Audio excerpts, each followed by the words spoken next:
여러분 백화점 가보셨어요? 백화점에 가면 들어가는 입구부터 주차 요원이 허리를 90도로 숙이면서 인사합니다. 주차장 안에 들어가면 주차 안내하는 사람들도 역시 인사를 하면서 안내합니다. 주차를 하고 백화점 문에 들어가면 들어가는 입구에서도 그리고 가는 데마다 심지어 엘리베이터를 타도 내가 누르지 않고 몇 층 가는지를 이야기하면 가는 층수까지 다 눌러서 주고 가는 데마다 인사하고 배웅하고 그렇게 합니다. 조금 큰 마트에 가면 거기도 주차 요원이 있지만 거기에 가보면 주차 요원이 없을 때도 많지만 주차 요원이 혹 있어도요 백화점과는 차원이 다릅니다. 인사하는 건 고사하고 호각으로 이렇게 하는 거예요. 딴 데로 가려고 하면 가시라고 지시하는 거예요. 재래시장에 가보면 요즘은 뭐 주차장도 있기는 하지만 그래도 역시 또 비좁아서 주차는 내가 알아서 해야 되고요. 가도 인사하는 사람도 없습니다. 똑같이 물건을 사러 가는데 백화점에 가는 것과 마트에 가는 것, 시장에 가는 것, 대접을 받는 차원이 다릅니다. 왜 그럴까요? 수준이 다른 거죠. 우리가 살아가는 삶의 모습도 역시 마찬가지입니다. 내가 어떤 모습을 갖고 있고 어디를 가느냐에 따라서 내가 대접받고 대하는 태도가 달라지게 되는 것을 보게 되지요. 미국의 UCLA 대학에서 감사하는 삶에 대해서 연구를 했습니다. 원망과 불평이 있는 사람과 감사하는 사람의 삶이 어떻게 다른가? 먼저 겉모습부터 다르다는 거죠. 얼굴이 밝고 인생도 밝아지게 되어진다는 겁니다. 그리고 사람의 영혼육이 감사하는 사람은 총체적인 변화가 일어나게 되어진다고 합니다. 감사하는 사람은요, 심리적인 안정을 빨리 찾게 된답니다. 그래서 스트레스를 받게 되고 불안한 일이 있게 되고 또 우울함이 찾아올 때에도 감사하는 사람은 그걸 빨리 극복한다는 거예요. 그런데 원망하고 불평하는 사람은 이게 극복이 안 되는 거죠. 또 감사하는 사람은 이 몸도 건강하게 된답니다. 그래서 혈압 그리고 심장 이런 것들이 아주 상당히 크게 개선이 된다고 합니다. 그리고 불면증이 있는 사람이요 감사를 통해서 잠도 잘 자게 되는 숙면도 취하게 되어진다는 거죠. 뿐만 아니라 대인적인 관계에서도 감사하는 사람의 모습이 다르게 나타나는데 다른 사람에게 공감을 얻게 되고 신뢰를 얻게 되고 또 다른 사람들과 끈끈한 연대감이 짙어지게 돼서 이제 관계가 잘 유지되게 되어진다는 겁니다. 그래서 삶의 수준이 향상이 되고 만족도가 높아지고 심지어는 수명도 증가한다는 것이죠. 감사하면 우리의 삶의 수준이 달라진다는 거예요. 재래시장 같지 않고 이 백화점이나 호텔처럼 어디에 가도 우리의 삶이 수준이 올라가게 되어진다는 것이죠. 이 맥추감사 주의를 맞이하면서 우리가 계속 살펴보고 있는 스데반, 그 스데반이 지난주에 말씀드린 것처럼 참 많은 위기 가운데 처하지요. 스데반이 전하는 복음에 대해서 반대할 뿐만 아니라 핍박할 뿐만 아니라 심지어 죽이려고 달려들고 그를 모함하고 하는 그 사람들 앞에 스데반이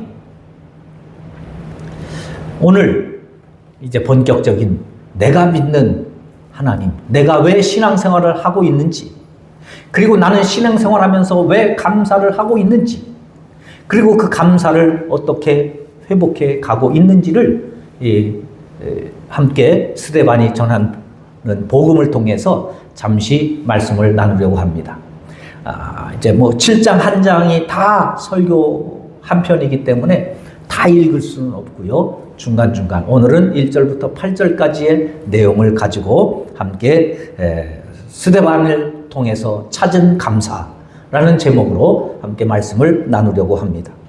스데반은 그가 신앙생활을 할 수밖에 없는 이유, 그리고 신앙생활 하면서 그의 삶에 이렇게 나를 공격하고 힘들게 하고 어렵게 하고 핍박하고 박해하는 그 많은 사람들이 있었음에도 불구하고 그의 삶에 감사를 찾고 감사로 나아갈 수 있었던 힘이 어디 있었느냐? 첫 번째로 오늘 2절에 보면 스데반이 이렇게 말합니다. 여러분 부형들이여 들으소서. 우리 조상 아브라함이 하란에 있기 전 메소포타미아 있을 때에 영광의 하나님이 그에게 보였습니다. 스데반이 하나님을 믿을 수밖에 없었던 이유, 스데반이 그 힘들고 어려운 인생의 고난의 여정 가운데에서도 그가 감사할 수 있었던 이유가 뭐냐? 하나님은 나를 찾아오시는 분이라는 거예요. 하나님은 나를 찾아오시는 분.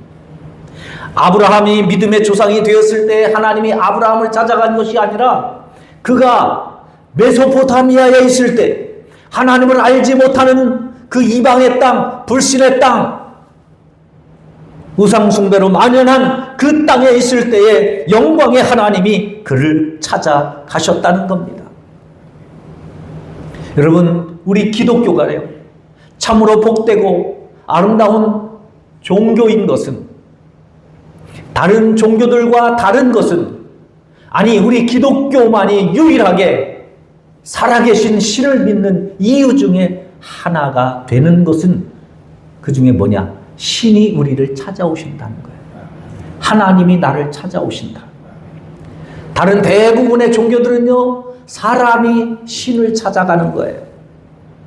그래서 신을 찾아가기 위해서 고행해야 되고 수도해야 되고 수행해야 되고 온갖 고난의 길을, 여정을 찾아가야 됩니다. 때로는 도덕을 통해서, 때로는 학문을 통해서, 때로는 윤리를 통해서, 때로는 고행을 통해서 신을 찾아가기 위해서 다양한 방법으로 신을 구하고 신을 찾습니다. 그러나 기독교는 우리가 신을 찾아가는 것이 아니라 하나님이 우리를 찾아오시는 종교임을 믿으시기를 바랍니다. 우리가 의인 되었을 때 찾아오시는 것이 아니에요. 우리가 착한 사람이 되었을 때 우리를 찾아오시는 게 아니에요. 로마서의 5장 8절의 말씀처럼 우리가 아직 죄인 되었을 때에, 우리가 죄인으로 살고 있는데, 우리는 아무것도 한 것도 없는데 하나님은 우리를 찾아오시는 분이십니다.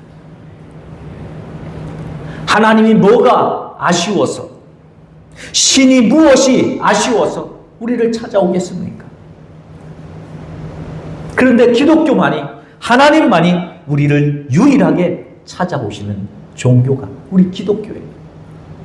똑같이 하나님을 믿고 있지만, 유대교는 같은 신앙이니까 하나님이 찾아오시지만요, 이슬람이 있잖아요. 이슬람도 하나님을 믿잖아요. 하나님을 그 사람들은 알라라고 하는 거죠. 예수 그리스도도 믿어요. 근데 예수님을 하나님의 아들이 아니라 선지자 중에 하나로 믿는 거예요. 그러니까 기독교와 가장 유사한 종교가 이슬람입니다. 그런데 여러분, 이슬람의 알라는요, 하나님과 다릅니다. 하나님이 아니에요. 이슬람의 알라는 아주 존엄한, 그리고 절대 초월자입니다. 그래서 그 알라에게 인간은요, 절대 복종이에요. 그래서 이슬람은 절대 복종입니다.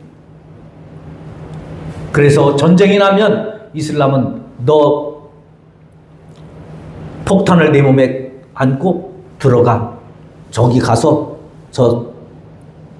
가서 폭탄 터뜨리면서 너도 죽어. 그러면 그냥 가서 죽는 거예요. 왜? 복종이거든요. 그들이 믿는 알라는 그 절대자예요. 거기에 대해서 우리 집에 가족들이 있는데, 자녀들이 있는데, 병든 노모가 있는데, 또 사랑하는 아내가 있는데, 이유 불문이었습니다. 그냥 가는 거예요.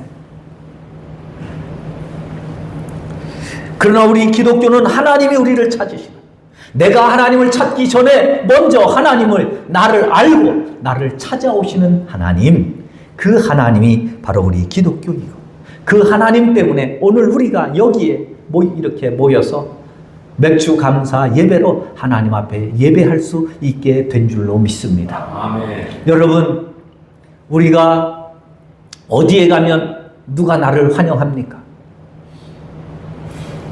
물론 우리가 힘이 있고 돈이 있고 권세가 있고 명예가 있고 그러면 환영할 수 있죠. 그러나 대부분의 사람들은 우리를 환영하지 않습니다. 그러나 하나님은 우리를 환영할 뿐만 아니라 우리에게 찾아오셔서 지금도 우리를 만나주시고, 지금도 우리를 어루만져 주시고, 지금도 나에게 너는 최고다, 나에게 너는 가장 귀하다, 나에게 너는 그 세상에 어떤 것을 주고도 바꿀 수 없다고 말씀하시면서 사랑하시는 하나님, 그 하나님이 지금 나를 찾아오신 줄로 믿습니다. 아멘. 그로 인하여 감사를 회복할 수 있게 되시기를 주님의 이름으로 축원합니다. 아멘. 어떤 자매가 신앙생활 하다가 쉬었다가 오랜만에 다시 하나님 앞에 나왔습니다. 하나님 앞에 나와서 예배를 드리는데 하나님이 막 그냥 그 마음을 어루만졌어요. 눈물이 막 계속 쏟아지는 거예요. 그 눈물이 막 계속 쏟아지는 가운데 하나님의 성령이 그에게 감동하니까 은혜를 받고 예배를 드린 후에, 마친 후에 목사님을 만나서 고백을 합니다. 목사님, 제가 하나님 앞에 다시 나오기까지 너무 오래 걸렸어요. 하나님 앞에 너무 죄송합니다. 그러니까 목사님이 그러셨답니다. 자매님, 하나님은 자매님을 지금까지 기다리시지 않으셨어요. 하나님은 지금까지 자매님을 찾아서 계속 자매님을 찾아가셨습니다. 괜찮습니다. 괜찮습니다. 하나님은 당신을 찾아가셨습니다. 여러분, 그렇습니다. 우리는 하나님을 잊고 지낸다 할지라도, 하나님을 외면한다 할지라도 하나님은요 여전히 우리를 찾아오시는 하나님이신 줄로 믿습니다. 한번 고백해 보실까요? 하나님, 나를 찾아와 주셔서 감사합니다. 나를 찾아와 주셔서 감사합니다. 이 감사가 하반기 우리의 신앙을 유지하는 힘이 되시기를 주님의 이름으로 축원합니다. 두 번째로 스데반은 그가 하나님을 믿는 이유, 그가 하나님 앞에 감사하는 이유가 뭐냐? 5절입니다. 5절 같이 한번 읽어보실까요? 시작. 그러나 여기서 발붙일 만한 땅도 유업으로 주지 아니하시고 다만 이 땅을 아직 자식도 없는 그와 그의 후손에게 소유로 주신다고 약속하셨으며. 아멘. 하나님이여 아브라함을 찾아가셔서 아브라함을 부르시면서 말씀하죠. 창세기 12장 2절부터 내가 너를 복을 주면서 너를 복되게 하며 내 자녀로 번성하게 하고 내 이름을 창대하게 하리. 너는 복이 될지라. 아브라함은요, 내 이름이 창대하게 되는 것이 뭔지 몰랐어요. 자식이 간절히 원했지만 자식이 없었어요. 근데 자식을 준다 하고, 그리고 열국의 아버지가 되겠다고 하고, 또 땅을 준다고 하니까, 내게 지시할 땅으로 가라고 땅도 주신다고 하니까, 하나님을 믿으면 땅도 주신대, 하나님을 믿으면 자식도 주신대, 하나님을 믿으면 내 이름도 창대하게 해주신대. 얼마나 아브라함이 꿈이 컸겠어요. 그래서 아브라함의 하나님을 믿고 하나님만을 믿고 그 약속만을 믿고 그 유언만을 믿고 하나님을 찾아 따라 나섰습니다. 오랜 시간이 걸려서 가나안 땅에 도착했는데요. 그랬으면 어디로 가야 되는지도 모르고 무작정 하나님을 찾아 떠났던 아브라함에게 하나님이 예비하신 땅이 있어야 될 거 아니에요. 그곳에 갔더니 하나님이 예비하신 그곳에 도착해서 터전을 마련하자마자 자식들을 주셔야 되잖아요. 그런데 하나님은 땅 한 평 아브라함에게 주시지 않으시고 아들 한 사람도 주지 않으시고 그 오랜 세월 동안 아브라함에게 유업은 주셨는데 그의 소유가 되지 못하게 하셨다는 거예요. 이때 아브라함이 얼마나 영적인 절망감이 들었겠어요. 그런데 여러분 로마서 4장에 보면 아브라함이 그렇게 하나님을 믿고 하나님을 의지하고 하나님을 따라가면 땅도 주시겠다, 아들도 주시겠다, 이름을 창대하게 하시겠다 약속을 믿고 갔는데 땅 한 평 주지 않고 심지어 그의 나이 100세가 되기까지 자식을 낳지 못하고 이제는 모든 것이 끝났다고 여겨지는 그 순간에도 아브라함이 하나님을 믿는 믿음을 이렇게 평가하고 있습니다.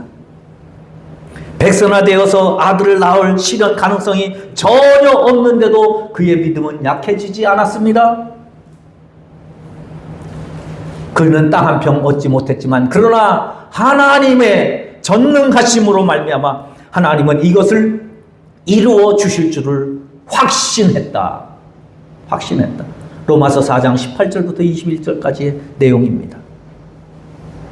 여러분, 하나님은 아브라함에게 유업을 주셨어요. 아브라함뿐만 아니죠. 성경에 보면 하나님이 사람들을 부르실 때 각 사람에게 다 그에 맞는 유업을 주셔요. 약속을 주셔요.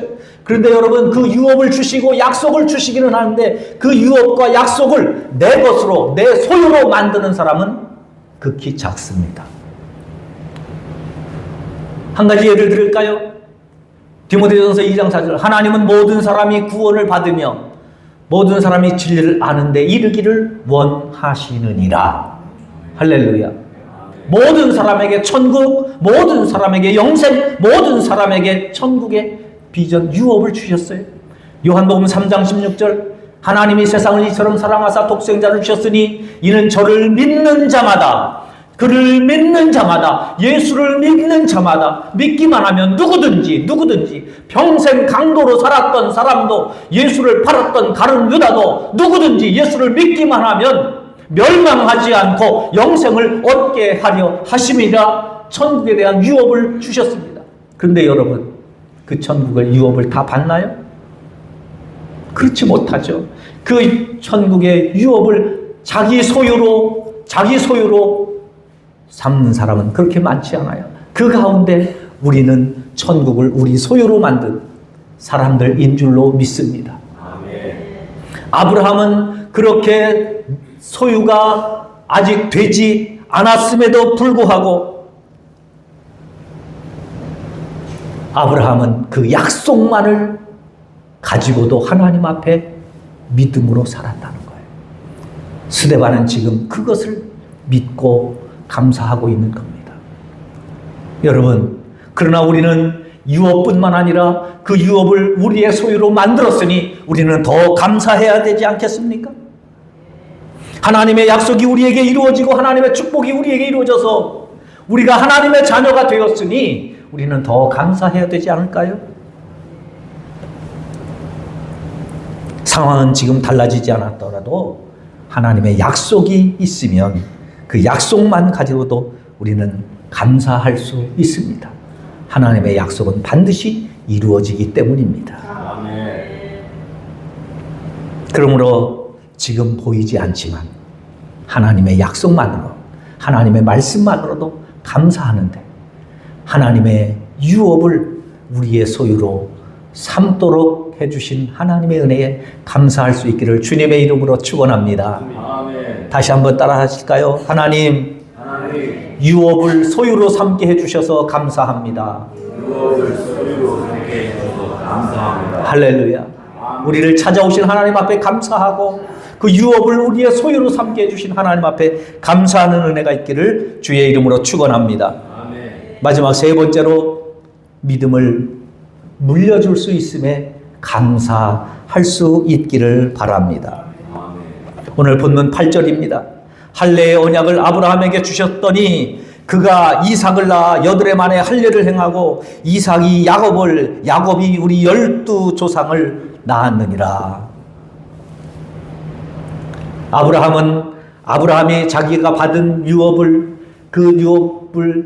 받아가지고 나만 가지고 있는 것이 아니라 그것을 믿음의 대를 계속 이어가도록 하나님 주시는 이삭에게 그리고 야곱에게 그리고 12 자손들에게 계속 흘려보냈다는 거예요. 하나님은 아브라함 한 사람을 택하셨지만 아브라함 한 사람 택하신 것으로 말미암아 그의 자손들에게 계속 믿음이 흘러가도록 은혜를 베풀어 주셨습니다. 하나님은요, 다윗을 사울 대신 왕으로 삼으셨지만 다윗의 자녀를 통해서 계속해서 이스라엘의 왕이 되어질 수 있도록 왕위가 계속 후손에게 흘러가도록 허락해 주셨습니다. 전도학에서 보면 예수 믿는 사람들이 예수 믿는 확률이 나오는데요. 90% 이상이 믿음의 부모를 가진 사람들을 통해서 자녀들이 예수를 믿게 되어진다는 겁니다. 그러기에 여러분, 내가 지금 예수를 믿고 있다는 것, 내가 하나님의 자녀가 되었다는 것, 지금 우리의 자녀들이 신앙생활을 하고 있다면 그것으로 인해서 너무너무 감사하고요. 혹 아직도 우리의 자녀들이 믿음을 가지지 못했다면 그럼에도 불구하고 우리 아들은 90%의 축복의 은혜 가운데 있음을 확신하며 하나님 속히 이 90%의 축복의 자리에 들어올 수 있게 해달라고 함께 기도하면서 감사로 나아갈 수 있게 되시기를 주님의 이름으로 축원합니다. 아멘. 스데반은 죽음 앞에 있지만, 환난 앞에 있고 핍박 앞에 있고 고난 앞에 있고 역경 앞에 있지만 그는 감사로 하나님을 증언합니다. 나를 찾아오신 하나님, 나에게 약속을 주신 하나님, 그리고 그 약속을 이어가게 하시는 하나님, 계속해서 흘러가게 하시는 하나님, 그 하나님의 은혜를 기억하면서 지금 우리 이 맥주 감사 주일을 예배를 드리고 있습니다. 사랑하는 성도 여러분, 지금 우리의 눈앞에 펼쳐지는 것이 비록 눈에 보이는 게 없고 손에 잡히는 것이 없고 내 몸에 체험되어지는 것이 없다 할지라도 하나님은 여전히 우리를 찾아오시고 그리고 우리에게 약속을 주고 계십니다. 그 약속이 우리의 소유가 되기까지 우리는 기도로, 우리는 순종으로, 우리는 믿음으로, 우리는 감사함으로 하나님 앞에 나아갈 수 있게 되시기를 주님의 이름으로 축원합니다. 작은 것에도 감사하고 일상 속에 감사를 회복하고 스데반을 통해서 우리도 감사를 찾아서 우리의 신앙의 수준이 어디에 가든지 인정받을 수 있도록 천사들이 허리를 90도 이상 굽혀가면서 우리를 환영하고 우리를 축복하는 그런 사람이 되기까지 우리의 믿음을 가지고 감사로 2025년 하반기를 열어가는 우리 모든 성도들이 되시기를 주님의 이름으로 축원합니다.